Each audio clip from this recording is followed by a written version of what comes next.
nagsisisi, iniwan ng walang pasabi.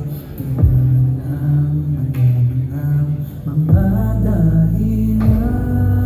Ikaw pa rin ang iniisip, naman pa rin ang